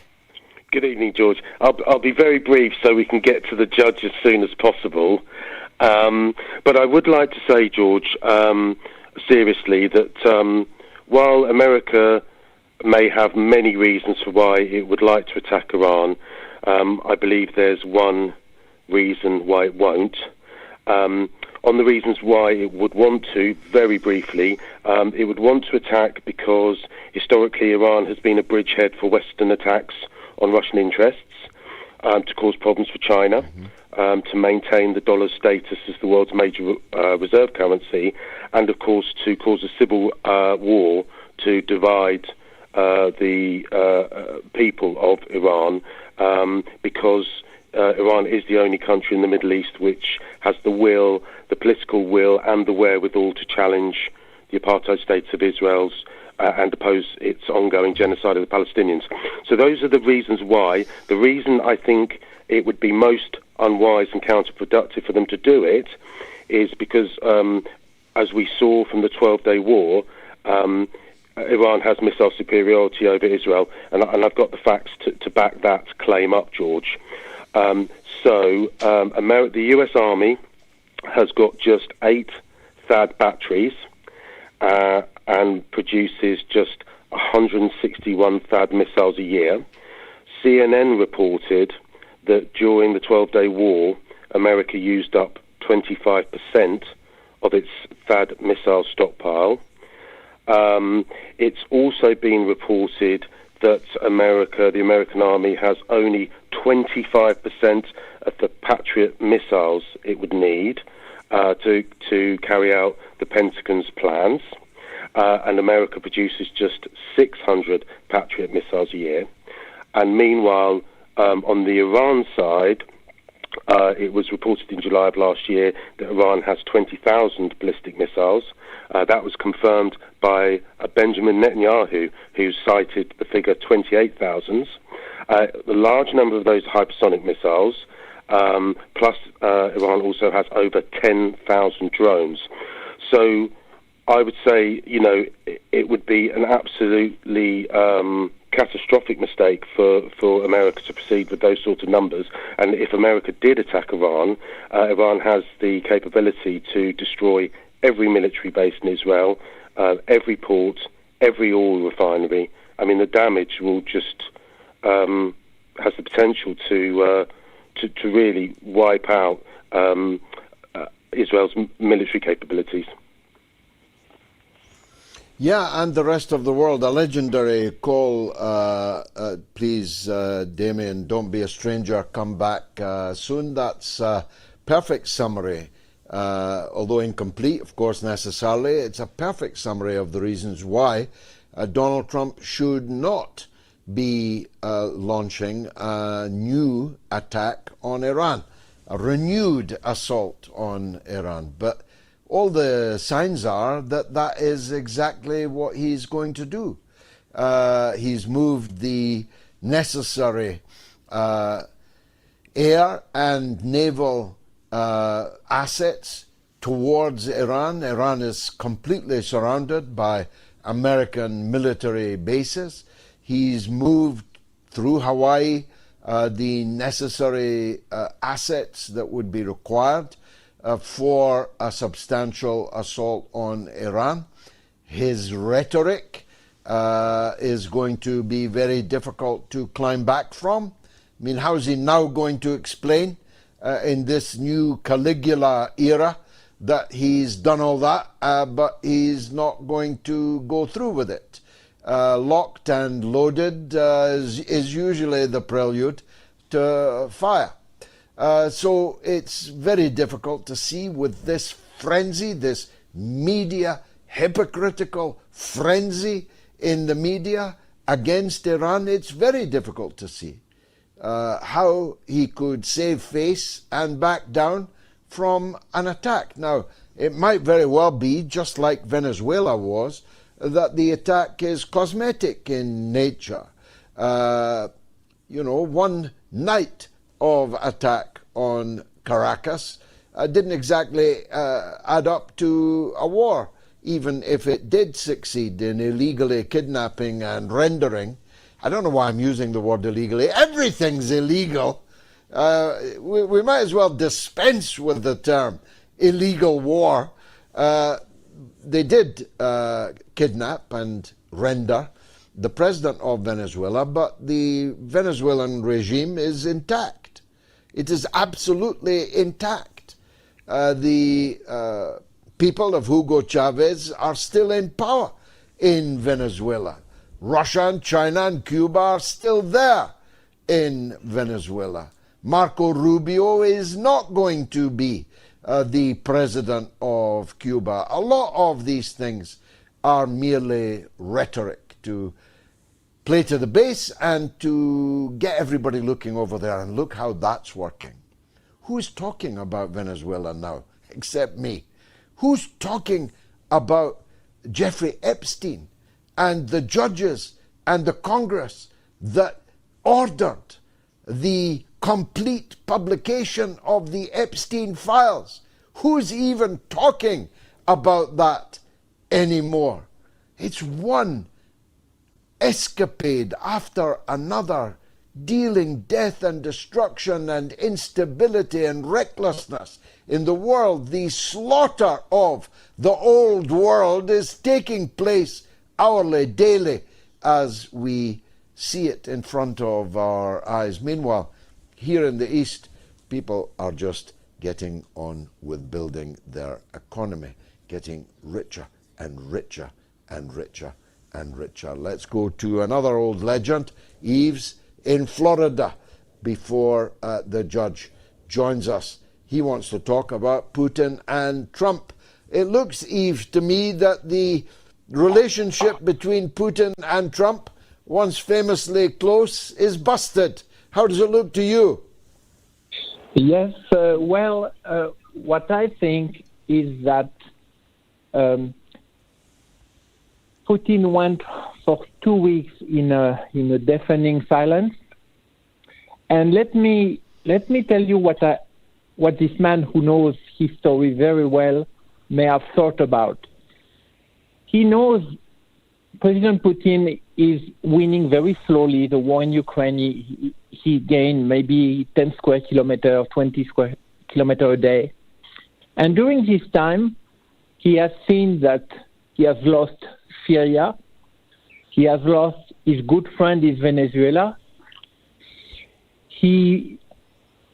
Putin sees that he may acquire Greenland, that he may destabilize Iran. And so what I think that he has noticed is that Trump is a bully, just like Adolf Hitler, and bully at the beginning wins because it surprises people. So I think that he may think that he has to tell the American something very strong of the kind, Iran is for us what Israel is for you. So something like that. Because there is something a little weak in the posture of Russia. Russia is a country that care about its citizens, and when its citizens are attacked, he goes to defend them. But when you are in front of a bully like Trump, I think you have to press a little bit, and I think that's what he's thinking about. That's my point. Well, I think you might very well be right. There's news this day that Dmitry Medvedev, the former president and prime minister of Russia, and now one of the most iron and steel-backed political figures in Russia, still influential, a member of the National Security Council. The story that I read today is that he is to lead the United Russia, that's Putin's party. He is to lead the party's electoral list, which is something of an indication that Medvedev, who many people thought had drifted to the margins of Russian politics somewhat, is back. And God forbid were anything to happen to Putin, if he were to be, for example, kidnapped by the inky-fingered clerk John Healey, the British Defence Minister, who fantasized on television about kidnapping Putin just the other day. If any such thing were to happen, then Medvedev, all guns blazing, would be the next leader of Russia. That is speculation on my part, or on the part of people whose judgment I trust in the journalistic fraternity in Russia. But we'll see. The period of silence that you describe accurately, may very well have been being filled by recalibration of relations between Putin and Trump, between Russia and the United States. Iran is of crucial geostrategic importance to Russia, not just because they have a special military, political, economic relationship, but because of the proximity of Russia, as Damien just put it, the long-standing use of Iran as a bridgehead to attack Russian interests, historically, usually by the British, but it could easily be done by the Americans too. The fact that Russia has invested heavily, economically and militarily and politically, in Iran means that remaining quiescent in the face of frenzied American attack on their ally and friend would be disastrous for the armor propre as well as for the strategic position of Russia. It may very well be that these are matters that are under intense discussion. I quoted earlier in my monologue, which I appreciate was largely lost because of a cyber attack that disrupted my opening. We'll see what we can do about that, either later in the show or later in the day. But the statement that I quoted that Putin made was a very, very strong one. He warned Trump that Russia categorically rejected any idea of an American attack on Iran and warned that it would have grave, global, and unforeseeable consequences were it to happen. These are strong words. They're new words. They're new formulations that Putin has not used before. Thanks, Eve. And now, did you know that the Moats podcast is breaking all records all over the world? You can download it by scanning the QR code on your screen now. This week, we broke into the top 10 for politics in Serbia, Pakistan, and Iraq. Remarkable. We're already in the charts for politics in Indonesia, the UAE, South Africa, and we are in the top 40 in India and the Republic of Korea. There's another legend. The legends are coming out of the woodwork tonight. It's Norma, the legend in Bristol. What would you like to say, Norma? Well, George, Professor Marandi, although I think he's brilliant, he got me a bit confused. Perhaps he's my age. Now, could you just clear up for me the fact that we were told the Iranian regime killed thousands of these so-called protesters in Iran, and was it true or false? I think I'm just getting a bit old, George, but could you clear that up for me, please? Yeah, I mean, I have no idea how many people were killed in the recent troubles in Iran. I wouldn't at all be surprised if it was thousands, but most of them were victims of these terrorists called protesters, as long as they're in Iran. If they were in London, you can imagine what armed protesters setting fire to police officers would be called. But they're called protesters because they're in Iran and because they're literally in our pay. And they are being coordinated by people who are in our pay. So I wouldn't be surprised if the number is thousands. I'd be astonished if the number that is made up by the mouthpieces like so-called Iran, so-called International, which is in fact a London-based lie machine, which has paid British and American money to spout complete invention and lies, I'd be amazed if it had reached the numbers that they had quoted, but I'd be surprised if it was not thousands. After all, I've seen the video of people being burned alive in mosques. I've seen video of police officers being literally murdered and dismembered in front of my eyes. I've seen the funerals of at least a couple of hundred of Iranian regime officials, policemen, and soldiers. So it would be surprising if the number was not in the thousands. But it was intended that that should be so, Norma. That was the whole point, to turn protest into riot, into armed uprising and terrorist violence, so that the consent could be manufactured to justify launching yet another war on Iran. So my position is unequivocal. I stand with Iran, against Israel, against the United States, against Britain, and I will stand with them until the end. And so should you, and so should everybody watching this now. If you really think that Donald Trump, who exulted in the murder of Renee Good by a police officer in Minneapolis this week, cares about the treatment of protesters in Tehran, I've got a bridge in London that I could sell you going cheap. Now, big donors tonight, big donors.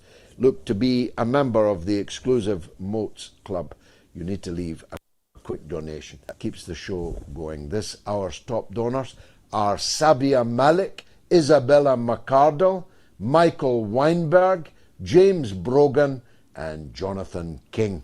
Scan the QR code now, please, or use the form on moats.tv and support the show. Now, the judge is coming up next, but we're just hearing the Verizon phone network is down on the East Coast. We can't get a video call, therefore, but we have got a phone line to the judge. Here comes the judge, Andrew Napolitano, who joins me now. Judge, Your Honor, Your Excellency, albeit only by telephone, welcome back to the mother of all talk shows. Have I got some questions for you? I am ready for you, the Right Honorable George Galloway, and my apologies that American digital systems are so deficient that we can't see each other.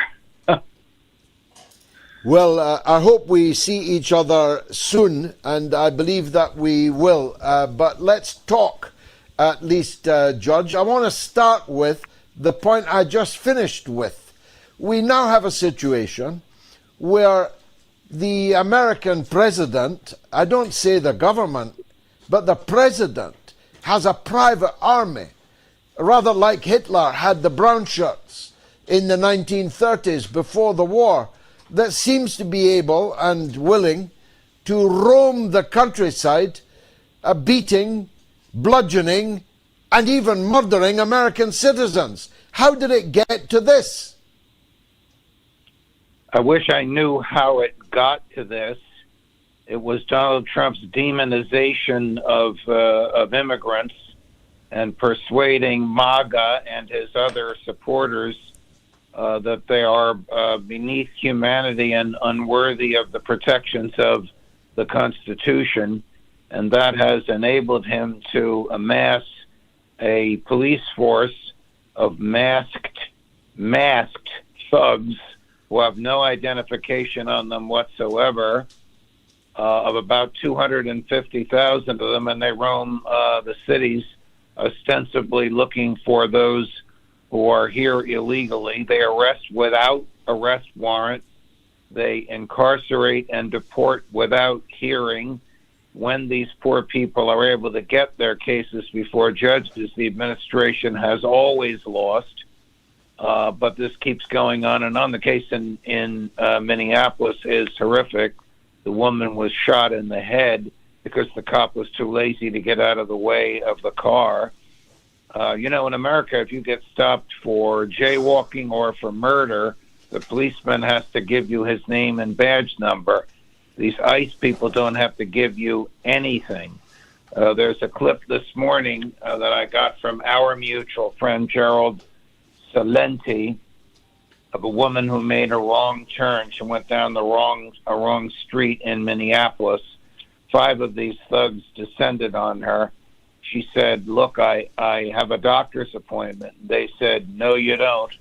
They ordered her out of the car. She refused. She turned the car around. They jumped on the car. They forced the door open. They pulled her out. She was restrained by the seatbelt. They cut the seatbelt off of her. They threw her to the ground and handcuffed her, and then they discovered she was disabled. Now, I don't know how this ends, but she was incarcerated. She's an American citizen. But this is the type of thing that's happening, and your point is well taken. The President of the United States has no sympathy for demonstrators in the United States or in Tehran. His only sympathy lies with Benjamin Netanyahu. And if he believes that it's in the interest of Netanyahu and Trump's Zionist donors, he'll do what he has to attack Iran. I don't think Iran will take it lying down, and this time when Netanyahu cries uncle, I don't think the Iranians will stop pounding him. We'll turn in a minute, Your Honor, to the international situation, but staying with the local for the moment. Trump appears, I think I was the first to describe him as Caligula, and the more things happen, the more like Caligula he appears to me. He seems to be on a lawless curve, which must, if there is any law left in the United States, bring him up short. I mean, I gave the ICE example. Let me give the Epstein example. He has been ordered by those lawfully in a position to order him to publish the Epstein files. He's actually making war around the world to avoid publishing the Epstein files. But there must come a point in which checks and balances kick in, mustn't there? Well, theoretically, yes, but the American Constitution, George, works formally, but it doesn't work functionally. He has intimidated the Republican-controlled Congress, and they are terrified of him. Look, he signed into law the legislation that orders him to release the Epstein files. He assigned it to the Department of Justice. They released about 125,000 pages. It was nonsense. About a third of it was redacted. The statute that he signed into law, which passed the United States Congress almost unanimously, of the 535 members of Congress, only one voted against it. The statute says if you're going to redact anything, you have to put in the margin what it is you redacted. So we redacted the name of a 13-year-old girl who was raped by Jeffrey Epstein, and they don't reveal the girl's name. They put nothing in these margins. Then, after these documents came out, the Justice Department said, we found another 5 million pages of documents that we didn't know existed. We can't get these documents reviewed in time. The statute required that they be released by December 19th. It's now January 14th, so it's nearly a month late. No word on the status of the 5 million, quote, newly discovered, closed quote, documents. He's obviously fighting these wars. He's going to attack Iran. He attacked Venezuela to get, as you say, the public's attention off of these things. It's a horrible, horrible state of affairs that we're living through in the United States. I've never seen anything like this in my life. This is worse than the Vietnam War era when I was a teenager. Well, it is, George. You and me both. We are really in completely uncharted waters with this second Trump presidency, and it's not over yet. not by a long chalk. But the Epstein affair isn't going away amongst the public, is it? If you were to design the archetypal MAGA base figure, it would have been that firefighter in the Ford motor plant who shouted at Trump today and got the middle finger and F you, F off from the President of the United States on camera in return. The public have not forgotten, have they? No, the public have not forgotten, and that archetype MAGA supporter, this particular firefighter, I'm sure is a former Trump supporter, was the heart and soul of the movement that resulted in the Epstein legislation being passed. So he is severely damaging his own base at a time when he can least afford it, because it's going to result in the Democrats controlling Congress. Now, they're not any better than the Republicans, except in this respect, they're not afraid of him. They won't kowtow to him. They won't bend over and let him do whatever the hell he wants, whether it's consistent with the Constitution, which he says he doesn't have to follow, whether it's consistent with international law, for which he says he has no use, whether it's consistent with treaties, which he says he doesn't need to follow, or not. So we're in a dangerous situation here, and this man is making things worse. He has demeaned the presidency worse than Bill Clinton did having sex in the Oval Office. Indeed so. Now, staying in New York, the world's most famous political prisoner isn't far from your bailiwick right now. What could you tell us about the conditions he's being held, and what exactly do they have in mind for a trial of the president of a country who was illegally kidnapped by your government? How can you put him on trial, and what kind of trial is it likely to be? Well, if it is a trial, it'll be a jury trial. The judge is an Orthodox Jew, aged 92. Supposedly, this judge was chosen by random. Now, he is still an active duty, full-time judge, notwithstanding his advanced years. The conditions in which the President Maduro and his wife are being held separate from each other, of course, are simply horrific. This is the same jail in which Jeffrey Epstein breathed his last. He didn't kill himself, but he was murdered there. This is the same place where Ghislaine Maxwell was held.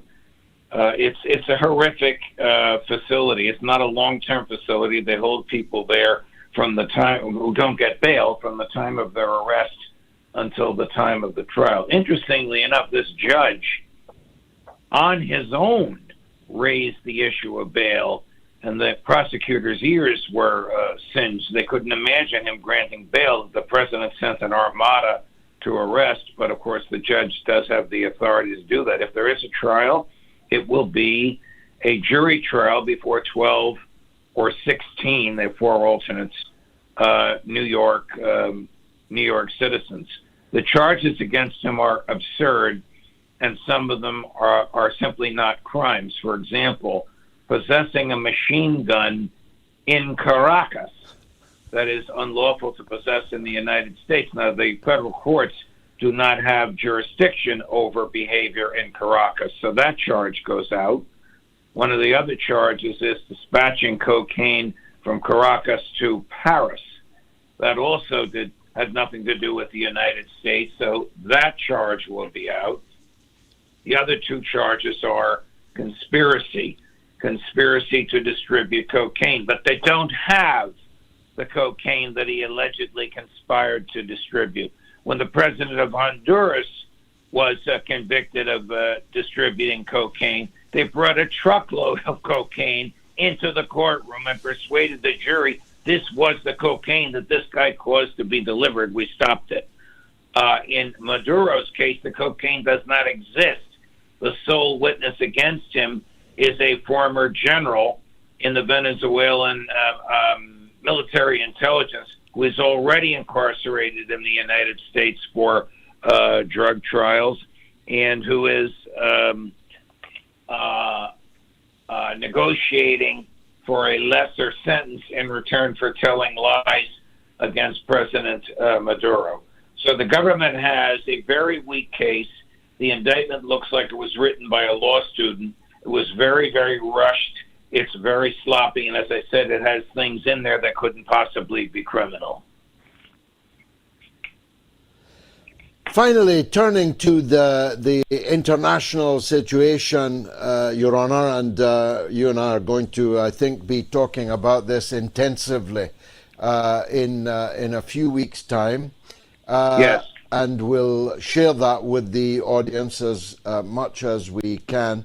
The international situation is little short of catastrophic, isn't it? The threat to invade Denmark, because Greenland is a part of the, legally at least, the sovereign territory of Denmark, the bombing without authorization of Africa, of Nigeria, of Somalia, the assault on Venezuela, and the ongoing aggression against Gaza, appointing such luminaries as Keir Starmer as a governor of Gaza. You couldn't make this up, Judge.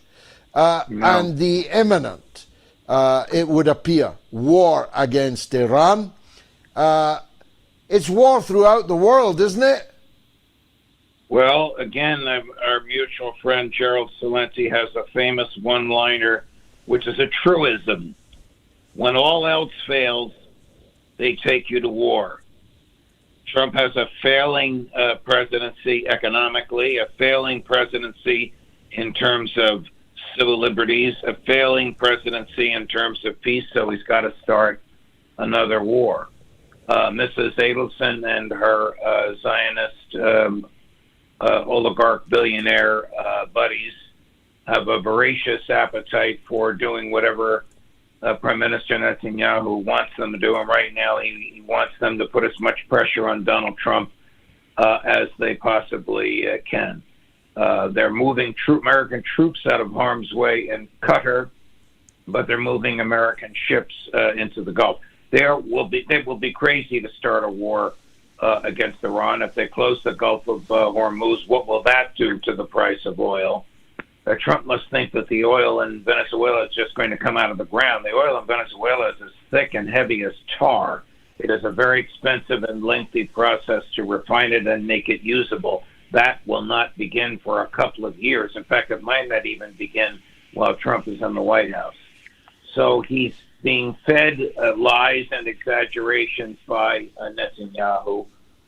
Tulsi Gabbard, a person you and I at times have admired, is totally out of the picture. She's just a figurehead. She wasn't even told about the invasion of Venezuela for the 6 months that it took to prepare. That people that worked for her were involved in the preparation, and they were forbidden from telling her. The situation is, and there's riots in American streets. The situation is extremely, extremely dire here in the U.S. I don't know how we get out of it other than, and I hate to say this because I don't like them any more than I like the Republicans, the Democrats taking the Congress, but that can't happen for another year. Even if they win in November, they don't take over until the first week in January of 27. So we are probably stuck with this unless the courts are going to intervene. Well, without you on the bench of the Supreme Court, I have my doubts as to whether the moral fiber exists in the judiciary. What about the popular power on the streets, Your Honor? I have seen big demonstrations, even in places I wouldn't have expected to see them in the United States. Is it possible that there can be a popular backlash that concentrates the minds of Republicans in Congress and tells them your tea's out if you don't step up and confront Trump? The firefighter, the image of that firefighter is a metaphor for what is happening to Trump, George. his approval rating is down around 33, 34, 35%. It's very difficult to govern with an approval rating that low. And cracks are beginning to show in both the House of Representatives and the Senate. But it's going to take a few more instances like this heroic firefighter yesterday, who was spoken to in public by the President of the United States in a way that no American president has ever publicly spoken to an American citizen. That shows you the heart, soul, and brain of the president, and it's an eye-opener to even his strongest supporters who would identify with that firefighter. Without doubt, I mean, Joe Biden thought they were chanting, "Let's go, Brandon." I don't know if Trump has the excuse that Biden had of rapidly advancing senility, although I have my suspicions that that's what's going on here. I suspect that middle finger and the words spoken, F off, repeated twice, by a sitting US president to not just a member of the American public, but a member of the American public that typifies, personifies the MAGA Trump base, the very people, the basket of deplorables that Hillary Clinton had in mind. A metaphor indeed.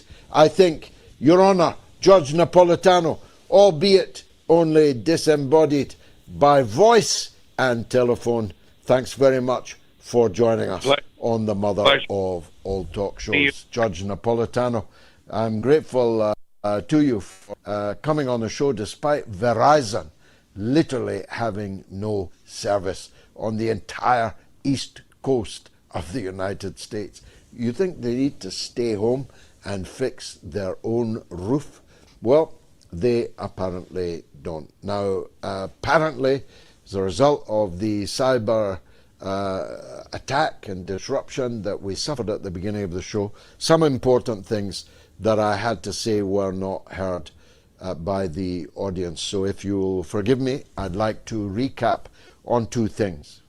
The first is that we are dedicating tonight's show to our late friend and frequent guest, Gonzalo Lira, an American citizen who was left to be murdered in the dungeons of Volodymyr Zelensky in Kiev. Gonzalo Lira was a man of parts. He had many lives, but nothing became him like the life he led until it was extinguished. As a courageous critic from within the Zelensky-Kiev government's lines, in the city of Kharkov, in his apartment, he told the world truths which are now universally held and understood. He was the first to tell us that Zelensky was a chiseling little crook who, with his entourage, was looting the Ukrainian people of billions of dollars, euros and pounds, which the taxpayers of America, the EU and Britain were being extorted to give to Zelensky. Gonzalo told us, whilst the gangs of the thief of Kiev were roaming the streets of Kharkov looking for him, Gonzalo told us just exactly what kind of people these criminals in Kiev were. Gonzalo courageously and clearly told us what was really happening in the war, as opposed to what we were being force-fed by our corrupted and complicit media in Western countries. Gonzalo told us before anybody else that Kiev was not only losing the war, but could not possibly other than lose the war. Gonzalo told us when our own media was telling us the opposite, what the public really thought down on the street in Ukraine. When they finally located him and carted him to their dungeons, he cried out, we cried out, his father cried out for the American government to come to the aid of their own citizen, as they are forever telling us they will do unless their own citizen is in trouble in Netanyahu's Israel or in Zelensky's Kiev regime. Week after week we implored, impeached, we beseeched the American government to come to the aid of their stricken compatriot and citizen who was in grave danger of death in the dungeons of the Kiev regime, but they did nothing. The American embassy in Kiev didn't even visit Gonzalolira, one of their own citizens, one of their most famous citizens in Ukraine or in Eastern Europe. Who other than Gonzalolira was known by the world to be an American dissident citizen inside the Ukrainian lines? But they did nothing. They did not lift a finger to help him. And he was cruelly murdered by the Kiev regime. And we will never allow the American state or the world to forget the beautiful man, humorous, clever, courageous, the man that was Gonzalo Lira. I'll be back, God willing, on Sunday from China with the mother of all talk shows. I'll be back speaking my truths, and Gayatri will be sat alongside me. So I'd like to thank you for your forbearance in putting up with all the technical difficulties there have been this evening. One thing's for sure, if the people that disrupted tonight's show attempt to disrupt a show in China, there'll be consequences. Know what I mean? I'll be back. See you. Good night.